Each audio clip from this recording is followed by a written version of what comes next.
60 రోజుల్లో మీతో ఇంగ్లీష్ అద్భుతంగా మాట్లాడిస్తాం. వెంటనే కాల్ చేసి జాయిన్ అవ్వండి. Hello viewers, welcome back to our channel. ఈ రోజుల్లో మన పని మనం చేసుకోవడానికి మనకి చాలా అసలు టైం ఉండదు. కోపము, ఫ్రస్ట్రేషన్, చిరాకు. అంటే ఇంట్లో మన పిల్లలకి, హస్బెండ్కి, మనకి వంట చేసుకోవడానికి కానీ వేరే పని చేయాలన్నా కూడా చాలా ఓపిక ఉండట్లేదు కదా. మరి ఇలాంటి పరిస్థితుల్లో కొంతమంది మన కోసమే కాకుండా వేరే వాళ్ళకు కూడా మన వంతు ఏమైనా సహాయం చేయాలి అంటే మనకు ఉన్న దాంట్లోనే కొంచెం సేవా కార్యక్రమాలు మనం బయట చూస్తూనే ఉంటాం కదా. సో అలాంటి వ్యక్తిలో ఈరోజు ఒకరు మనతో పాటు ఉన్నారు. Vasavi Swayam Seva trust founder and chairman Battula Ganapathi garu. మా సార్తో మాట్లాడదాం. ఈ సేవా కార్యక్రమాలు ఏంటి, ఎన్ని సర్వీసెస్ చేస్తూ ఉంటారు, ఎన్ని రకాలు ఉన్నాయి, మన బ్రాంచెస్ ఏంటి, అసలు ఎందుకు ఇందులోకి వచ్చారు, ఇంతకు ముందు సార్ మరి ఏం చేసేవాళ్ళు, ఇవన్నీ కూడా సార్తో మాట్లాడి మీకు తెలియజేసే ప్రయత్నం అయితే చేస్తాను. నమస్తే అండి. నమస్తే అమ్మా. గణపతి గారు, మరి ట్రస్ట్ గురించి విన్నాం మేము. అంటే మీరు ఇందులోకి రావడానికి గల బలమైన కారణం ఏంటి? చాలామంది ఈ రోజుల్లో చూసుకుంటే నేను చెప్పినట్లుగా జాబ్ అని, ఇల్లు అని, ఈ రెండే ఉంటాయి. ఇల్లు జాబ్ అంతే. వేరే వాళ్ళ గురించి ఆలోచించే టైం అసలు ఉండటం లేదు కదా. మరి ఇలాంటి సిచ్యువేషన్లో మీరు ఎలా వచ్చారు ఇందులోకి? అమ్మా, నేను 10 సంవత్సరాల కింద ఉద్యోగానికి రాజీనామా చేసి లాస్ట్ 9 ఇయర్స్ నుంచి సర్వీస్ సేవా కార్యక్రమాలు మన సొంత ఊరు అయినటువంటి అనకాపల్లిలో ప్రారంభించాలనే ఉద్దేశంలో అక్కడ రిజిస్ట్రేషన్ చేసుకుని సేవా కార్యక్రమం మొదలెట్టాను. మన ఊరికి, మన చుట్టుపక్కల ఉండే గ్రామాలకి, వాళ్ళకి నిత్యాన్నదానం అనే ఒక కార్యక్రమం చేద్దామనే ఉద్దేశంలో ప్లాన్ చేశాము. ఈ రకమైన కార్యక్రమాల్లో 15 రకాల సేవలు చేస్తున్నాము. మనము ఆ సేవల్ని కూడా డైలీ అంటే రోజు చేసే సేవా కార్యక్రమాలు, వీక్లీ, మంత్లీ, ఇయర్లీ అట్లాగా బైఫర్కేషన్ చేసుకొని ఒక్కొక్క సేవా కార్యక్రమంలో కొంతమంది సంఘ సభ్యులు వాళ్ళు ఆ కార్యక్రమం పాల్గొంటూ నిర్విఘ్నంగా 9 సంవత్సరాలు చేస్తున్నారు. మనం డైలీ కార్యక్రమాల్లో నిత్యాన్నదానం లాస్ట్ 3 ఇయర్స్ నుంచి కంటిన్యూస్గా రోజుకి 50 మందికి మనం అన్నదానం చేస్తున్నాము. రోజుకి 50 మందికి చేస్తున్నాము. అది మనము వాళ్ళకి ఫుడ్ ప్యాకెట్ రూపంలో వాళ్ళకి అందిస్తుంటాం. దానివల్ల అనకాపల్లి ఊరే ఎందుకంటే అక్కడ కష్టపడి శ్రమపడే జీవులు ఎక్కువ ఉంటారు. రిక్షా తొక్కే వాళ్ళని, ఇట్లాగా డైలీ వర్కర్స్ ఉంటారు. వాళ్ళకి అవకాశం తినడానికి కూడా టైం లేకపోయి వెళ్ళే వాళ్ళకి ప్యాకెట్లు అందిస్తే వాళ్ళు వాళ్ళ కుటుంబాలతో తింటారని ఆనందంతో ఇస్తారు.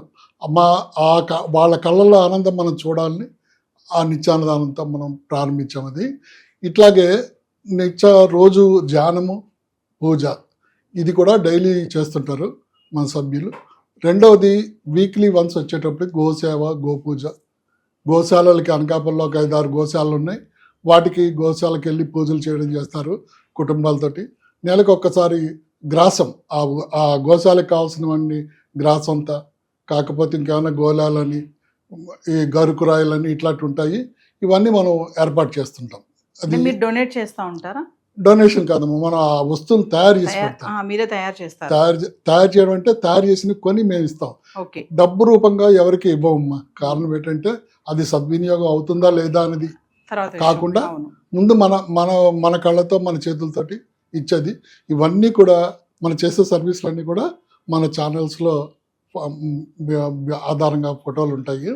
ఇంకా రెండవది, మా నెలవారీ కార్యక్రమాల్లోని ప్రతి పౌర్ణమికి ధ్యానం చేస్తాము. మెడిటేషన్ అనేది మనసు ప్రశాంతంగా ఉండాలనే ఉద్దేశంలోని ప్రతి పౌర్ణమికి చేస్తుంటాం అనమాట. ప్రతి పౌర్ణమికి చేసే కార్యక్రమాల్లోని చాలామంది వాళ్ళ తాలూకా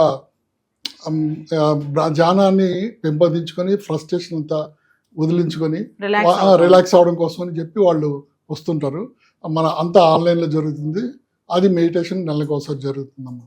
అంటే మీరు ఫుడ్ అంతా ప్యాక్ చేసేసి సర్వ్ చేస్తారు? సర్వ్ చేస్తాం. ఎవరికైనా అవసరం ఉందంటే ప్యాకెట్ తీసుకెళ్ళి ఇచ్చేస్తాం. అది అట్లాగా 50 మందికి, 40-50 మందికి రోజుకి. అయితే ఈ ప్రతిరోజు అనకాపల్లి గ్రామం నుంచే కాకుండా తెలంగాణ, ఆంధ్ర స్టేట్లలోని ఎవరి పుట్టినరోజు అయినా కానీ, కార్యక్రమాలైనా కానీ, పెళ్లి రోజులైనా కానీ వాళ్ళు పాపం చెయ్యాలని తపన ఉంటుంది కానీ చేసే ప్లాట్ఫామ్ లేక మన ద్వారా చేస్తారు. మనం సర్వీస్ చేస్తుంటాము. వాళ్ళు ఇచ్చే ఆ రోజు ఇంతమందికి పెట్టండి అంటే అంతమందికి మనం పెడతాము. అంటే మనం 50 మందికి అనుకున్నాం, వాళ్ళు ఒక 10 మందికి ఇచ్చారంటే మిగతా 40 మందికి మన ట్రస్ట్ ద్వారా Trust పెట్టుకుంటాం. ద్వారా. ఈ ట్రస్ట్ ద్వారా ఫండ్స్ కుటుంబ సభ్యులు మన సభ్యులు అందరూ ఉంటారు. ఈరోజు మన ట్రస్ట్లో 1200 మంది సభ్యులు ఉన్నారు. ఆల్ ఓవర్ మన తెలంగాణ స్టేటు, మన ఆంధ్ర స్టేట్లోని. ఈ సభ్యులందరూ కూడా ఎవరో ఒకరు ఏదో కార్యక్రమం మనకు చేస్తుంటారు. ఇది నెలవారీ మనం ధ్యానం, మెడిటేషన్ వీటి కాకుండా మనం వచ్చేటప్పుడు ఈ ఇయర్లీ వన్స్ ప్రతి కుటుంబానికి సంక్రాంతి కానుకలని సంక్రాంతి ముందు 5వ తారీఖు నుంచి 10వ తారీఖు లోపున 2000 రూపాయలు విలువైన కిరాణా నిత్యావసర సరుకుల్ని ఓ ఫ్యామిలీకి అందిస్తాము. అచ్చా. అది మనం 2 రకాల బాధ్యతలు పెట్టాము. కుటుంబ పెద్ద అని కార్యక్రమం పెట్టి ఆ కుటుంబ పెద్దగా వ్యవహరించే వాళ్ళు 2000 రూపాయలు అంతకంటే ఎక్కువ ఇచ్చే డొనేషన్ వాళ్ళ కుటుంబానికి వాళ్ళకి అందిస్తారు. వాళ్ళ చేతుల మీదుగా వాళ్ళు అందిస్తారు. ఇప్పుడు మనం చేసే కార్యక్రమాలన్నీ కూడా డోనర్స్ వాళ్ళ చేతులతో వాళ్ళు అందించుకుంటారు. మీరేం తీసుకొని ఇవ్వడం లేదు, మనం సర్వీస్ చేస్తాము, మనం ఏర్పాటు చేస్తాము. అంటే ఫుడ్ ఏర్పాటు ప్లాట్ఫామ్ మీరు ఇస్తారు, మనం తయారు చేస్తాం అన్నమాట. గణపతి గారు, మరి దీనికి రోజువారీ మీకు ఒక 50 మందికి మీరు అన్నదానం చేస్తానని ఇదే ఇట్లా ప్యాక్ చేసి ఇస్తా అని చెప్తున్నారు కదా, ఈ ఖర్చు ఎంత అవుతుంది? మరి ఈ ఖర్చు అంతా ఎలా వస్తుంది? అంటే మీకు ఏమైనా ఫండ్స్ లాగా ఇట్లాంటివి ఏమైనా ఉన్నాయా? మరి అంటే ఇది చెప్పాను కదమ్మా, మనకి బర్త్డేస్ అకేషన్కి ఇట్లా ఉంటారు. 1200 మెంబర్స్, అందులో 300 మంది ముందుకు వచ్చినా వాళ్ళ సంవత్సరంలో అయిపోతుంది. మిగతా రాని రోజుల్లో, రాని టైంలో ట్రస్ట్ ద్వారా పెడతాము. మన ట్రస్ట్లో మెంబర్షిప్ ఏం తీసుకోము, కానీ మెంబర్స్ అందరూ వాళ్ళు ముందుకు వస్తారు. అది ఆ ట్రస్ట్ ద్వారా జరుగుతుంది. డొనేషన్స్ ఏ రోజు ఎవరిని అడగమమ్మా, వాళ్ళంతా వాళ్ళు ముందుకు వస్తారు. మన ట్రస్ట్ పేరు కూడా వాసవి స్వయం సేవా ట్రస్ట్. స్వయం సేవ అంటే సెల్ఫ్, వాళ్ళంతా వాళ్ళు సర్వీస్ చేయాలన్న మోటివ్తో వచ్చిన వాళ్ళు. అట్లాంటి వాళ్ళు మన సంఘంలో, మన ట్రస్ట్లో డాక్టర్స్ ఉన్నారు, లాయర్స్ ఉన్నారు, జాబ్ హోల్డర్స్ ఉన్నారు, వ్యాపారస్తులు ఉన్నారు. వాళ్ళు పలానా టైంలో మేము వచ్చి సర్వీస్ చేస్తాను ముందుగా మనకి ఇన్ఫార్మ్ చేస్తారు. వాళ్ళు ఆ టైంకి వస్తారు. ఇలాగ డోనర్స్ వచ్చారంటే డోనర్స్ చేస్తారు. డోనర్స్ రాని టైంలో వీళ్ళు వచ్చి సర్వీస్ చేస్తుంటారు. ఇట్లాగా సంక్రాంతి కానుకలు అనేది 2000 రూపాయలు 108 మందికి ఇస్తామమ్మా ప్రతి సంవత్సరం కూడా. ఆల్మోస్ట్ మేము ఎవరి దగ్గర మనీ రూపంలో డబ్బులు తీసుకోకుండా వస్తు రూపంలో, అంటే బియ్యం అని, పప్పులని, ఆయిల్ అని ఇట్లా తీసుకొని అవన్నీ కూడా ఒక ప్యాక్ 32 ఐటమ్స్ లాస్ట్ మొన్న జనవరికి అయితే 32 రకాల నిత్యావసర వస్తువులు ఒక కుటుంబానికి కావాల్సిన ఒక నెలకి సరిపడేవి సంచిలో తయారు చేసి ప్యాక్ చేసి బియ్యం, పప్పులు అన్నీ వాళ్ళకి ఇస్తుంటాం అనమాట. అనకాపల్లి కాకుండా మీకు బ్రాంచెస్ ఏమైనా ఉన్నాయండి? మొత్తం మన తెలంగాణ, ఆంధ్ర వీటిలోని మొత్తం 7 బ్రాంచులు ఉన్నాయమ్మా. 7 బ్రాంచుల్లో కూడా అనకాపల్లిలో ఇప్పుడు నేను చెప్పిన 15 సేవా కార్యక్రమాలు జరుగుతాయి రెగ్యులర్గా. మిగతా ఊర్లలోని వాళ్ళు ఒక టార్గెట్ పెట్టుకున్నారు. ఈ సంవత్సరం సంక్రాంతి కానుకలు చేస్తే నెక్స్ట్ అట్లాగే వాళ్ళు ఒక హైదరాబాద్లో అయితే వారానికి ఒక రోజు అన్నదానం చేస్తారు. బెంగళూరులో కూడా వారానికి ఒక రోజు చేస్తారు. మెడిటేషన్లో ఇక్కడ ఉన్న మెంబర్స్ అందరూ ఆన్లైన్లో అటెండ్ అవుతుంటారు. ఈ 7 బ్రాంచెస్లో కూడా జరుగుతుంది. 7 బ్రాంచెస్కి 7 ఇన్ఛార్జీలు ఉన్నారు, వాళ్ళు చేస్తుంటారు అనమాట. అంటే మీరు ఇందాక ఒక మాట చెప్పారు గణపతి గారు, సహాయం అనేది డబ్బు రూపంలో చేయకూడదు, అది వేరే రూపంలో చేయాలంటే డబ్బు రూపంలో చేస్తే అది సహాయం అందుతుందో అందదో అనేది అన్నారు కదా, అది ఎంతవరకు కరెక్ట్ అంటారు? చాలా మంది ఇప్పుడు హెల్ప్ అన్నప్పుడు మనం డబ్బు సహాయం చేస్తూ ఉంటాం కదా, అది డబ్బు సహాయం కంటే వాళ్ళకి ఏం కావాలో అది ఇస్తే మంచిదని అంటారా మీరు? మన పెద్దలు చెప్పినట్టు అపాత్రదానం అవ్వకూడదు. కారణం ఏంటంటే మనం ఇచ్చేది అన్నదానం చేస్తున్నాం. అరే నువ్వు వెళ్ళి 50 రూపాయలకి హోటల్లో తినమని డబ్బులు ఇస్తే వాడు తింటాడు, తినకపోతాడు, పెట్టిపోతాడు. కానీ మన కళ్ళతో మనం అన్నం ప్యాకెట్ ఇచ్చామంటే మన కళ్ళ ముందు తిన్నా తినకపోయినా వాళ్ళ కుటుంబంతో కలిసి తింటాడు. సో ఆ రకంగా మనం ప్రతి అవకాశం బట్టి చేస్తాము. డబ్బు రూపంలో అంటే మేము స్కాలర్షిప్స్ ఇస్తాం, జాబ్స్కి ఇస్తాము. ప్రతి సంవత్సరం 50,000 రూపాయలు మినిమం టార్గెట్ పెట్టుకొని ఇస్తుంటాం. ఆ 50,000 ఫీజు కూడా కాలేజీకి కడతాము. ఆ రసీటు ఆ స్టూడెంట్కి అందించి కాలేజీలోకి వెళ్ళమని చెప్తాము. సో ఈ రకంగా డబ్బు తప్పని పరిస్థితిలో ఆ రకంగా చేస్తాము. ఇట్లాగా మన అవకాశం ఉన్నంత వరకు ఇలా వస్తు రూపంలో హెల్ప్ చేస్తుంటాం. అంటే ఓన్లీ ఫుడ్డే కాకుండా మీరు ఇలాంటి స్కాలర్షిప్స్ చేస్తుంటాము, మ్యాట్రిమోనీ సర్వీసెస్ చేస్తాం. మ్యాట్రిమోనీ సర్వీసెస్ అంటే టోటల్గా ఫ్రీ సర్వీస్. ఇప్పటిలాగా ఎవరి దగ్గర ఛార్జీలు ఏం చేయము. మన సంఘం ద్వారా ఈ 9 సంవత్సరాల్లో ఒక 62 మందికి సంబంధాలు కుదిరాయి. మాకు అది చాలా సంతోషం. మా టార్గెట్ 108 మంది 110 మంది పెట్టుకున్నా కానీ కంటిన్యూ అవుతుంటుంది. సో అలా కాకుండా ఒక పేద కుటుంబానికి ప్రతి సంవత్సరం తాళిబొట్టు అంటారు, అది మనం ప్రతి సంవత్సరం ఒక కుటుంబాన్ని లెక్కేసుకుని ఇస్తాము. దానికి డోనర్ ఆయన నేనే ఇస్తానని ఎవరిని అడగొద్దండి అని చెప్పి ఆయన ఇస్తుంటాడు. అట్లా కాకుండా మనకి ఒక ఫ్యామిలీని ఎంచుకొని నిరుపేద జంటని ఎంచుకొని వాళ్ళకి మిగతా సంస్థలతో మనకు అంటే సహాయం తీసుకొని వాళ్ళకి పెళ్లి చేస్తాము. వాళ్ళకి కావాల్సిన కుటుంబానికి కావాల్సిన అంటే స్టవ్ అని గిన్నెలని ఇట్లాగే ఇవన్నీ కూడా మనం ఏర్పాటు చేస్తాం. ఇట్లాగా మిగతా వాళ్ళ సహాయంతో చేస్తాం. మామూలుగా అయితే మాత్రం తాళిబొట్టు ప్రతి సంవత్సరం మనం ఇస్తాం. అది కంపల్సరీగా అదొక టార్గెట్ కింద పెట్టుకున్నాం. 60 మందికి మన మ్యారేజెస్ కుదిరినాయి. ఇది మన గ్రూప్లోని మ్యాట్రిమోనీ సర్వీసెస్.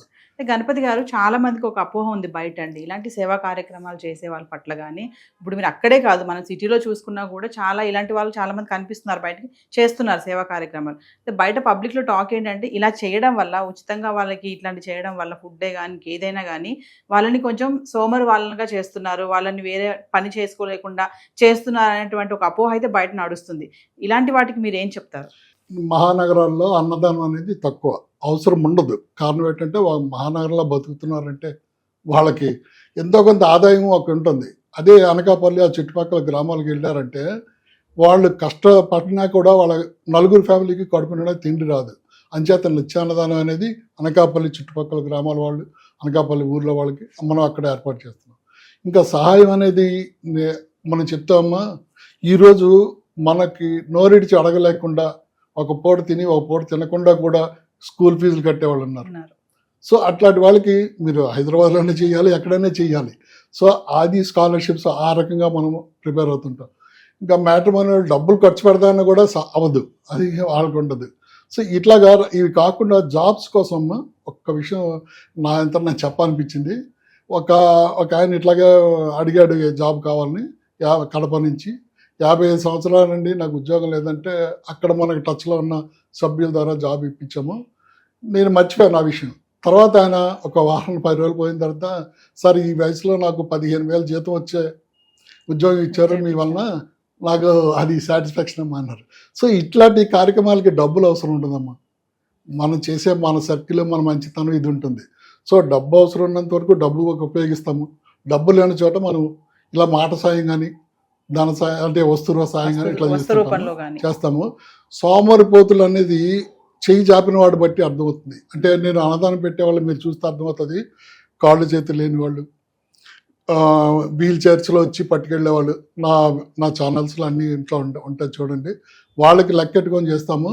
మరి ఈరోజు నాకు తినడానికి లేదని వచ్చిన వాళ్ళకి, చేయి చాపిన వాళ్ళకి ఎలాంటి వాళ్ళైనా కానీ మనం అన్నదానం చేస్తాం. ఇది గణపతి గారు, ఒక విషయం అండి, అంటే ఇది మీకు వచ్చిన ఆలోచనేనా, మీ జనరేషన్ వాళ్ళు కూడా ఇలా చేసి ఉన్నారా అంటే ఏం చెప్తారు చివరిగా? పర్సనల్ విషయాలు చెప్తాను. మా తాతగారు జమీందారులు, మా నాన్నగారు వ్యాపారస్తులు, నేనైతే ఉద్యోగస్తుని. అయిపోయిన తర్వాత మా నాన్నగారు చేస్తున్న సేవా కార్యక్రమాలు, మా ఇంట్లో పూటకి 30 మంది భోజనం చేస్తేనే కానీ మేము తినేవాళ్ళం కాదు. వాళ్ళు తిన్నాక మనం తిందామని ఆపేవారు. సో అట్లాంటి సాంప్రదాయ దాంట్లో వచ్చాము. నేను అంత చేయలేకపోయినా కనీసం కొంతవరకన్నా చేద్దామనే ఉద్దేశంలో ఈ కార్యక్రమాల్లోకి వచ్చాను. నేను 10 ఏళ్ల కిందటే సర్వీస్లోకి వచ్చాను, ఈ సర్వీస్ చేస్తున్నాను. ఇది మనం ప్రత్యేకంగా నన్ను చూసి, అంటే మన సంస్థను చూసి కొంతమంది అనకాపల్లి మిగతా వాళ్ళు కూడా ముందుకు వచ్చి చేస్తున్నారు. మనం ఈ సర్వీస్లో ఓన్లీ ఒక కులానికి సంబంధించి కానీ ఒక దీనికి కానీ కాదు, అందరికీ చేస్తాము. మనకి డొనేషన్స్ అందరూ ఇస్తారు. అంటే మిగతా కులాల్లో కూడా మాకు పెళ్లి రోజుని పుట్టినరోజుని అంటారు, వాళ్ళకి చేస్తాము. మనం సర్వీస్ చేయడం చేస్తాము. మనం అందరికీ కూడా మన ఉద్దేశం ఏంటంటే సమాజ సేవని. నాకు ఆదర్శంగా వివేకానందుడు చెప్పిన ఒక మాట గుర్తొస్తుంది.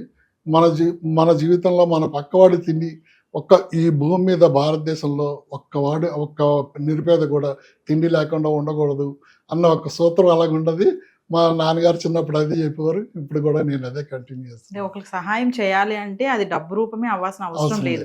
మాట సహాయం చేయొచ్చు, వేరే ఎన్నో రూపాల్లో కూడా ఎన్నో రూపాలు ఉన్నాయి. మీ కష్టం అని వచ్చారనుకోమ్మా, నేనే ధ్యానం చేస్తాను. ఆ ధ్యానంలో కష్టాన్ని మర్చిపోతారు. తీసేస్తాను నేను చెప్పలేను.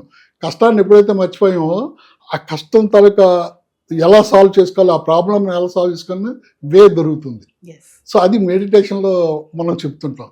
సో అట్లాగా అంటే యాక్చువల్గా నేను ఇంతవరకు ఇలా పబ్లిక్గా చెప్పలేదు. కారణం ఏంటంటే నాకు నాకు వచ్చే ఫోన్లు కూడా, నాకు వాళ్ళు చెప్పే మాటలు కూడా నా satisfaction, yes I'm doing perfect, నాకు నేను చేస్తున్నది నాకు సంతృప్తిగా ఉన్నది అన్న ఉద్దేశంలో నేను చేస్తున్నానమ్మా. చాలా మంది అంటారండి మీకు డబ్బులు బాగున్నాయి కాబట్టి మీరు కార్యక్రమాలు చేస్తున్నారండి అని అనే వాళ్ళకి మీరు ఏం చెప్తారు? నాకైతే డబ్బుగా నేను ఎప్పుడు ఎక్స్పెక్ట్ చేయలేదు. నేను కూడా చెప్తాను, మీరు నేను ఎంప్లాయీగానే, అంటే మా ఫాదర్ బిజినెస్లు ఇవన్నీ నాకు వద్దనుకొని ఇప్పుడు చాలా రోజులు బయటకు వచ్చేసాను. తర్వాత నేను ఉద్యోగంలో స్థిరపడ్డాను. సంవత్సరానికి 3-4 లక్షల బడ్జెట్ నేను పెట్టుకున్నా ఓన్లీ ఫర్ సేవా కార్యక్రమం. ఫస్ట్కి సో అది దాటి ఎక్స్ట్రా ఇన్కమ్ అంతా నా ఫ్యామిలీకి, నా వాళ్ళకి. ఈరోజు నా పిల్లలు ఎంత ఇదంటే వెల్ సెటిల్డ్, ఎవ్వరు ₹1 ఆశించరు నా గురించి. డాడీ మీ కష్టం అంటే చెప్పండి మేము ఇస్తామంటారు. సో అంచేత వాళ్ళకు కూడా బాధ్యతలు అప్పచెప్పినా కానీ వాళ్ళ బాధ్యతలు కూడా పూర్తి చేసి నేను ఈ సేవలోకి వచ్చాను. సో నా బాధ్యతలు ఎత్తి పెట్టుకొని సేవ చేస్తాను రాలేదు. అట్లా చేసాను. గణపతి గారు మంచి కార్యక్రమాలు చేపడుతున్నారు. ధన్యవాదాలు. నమస్తే.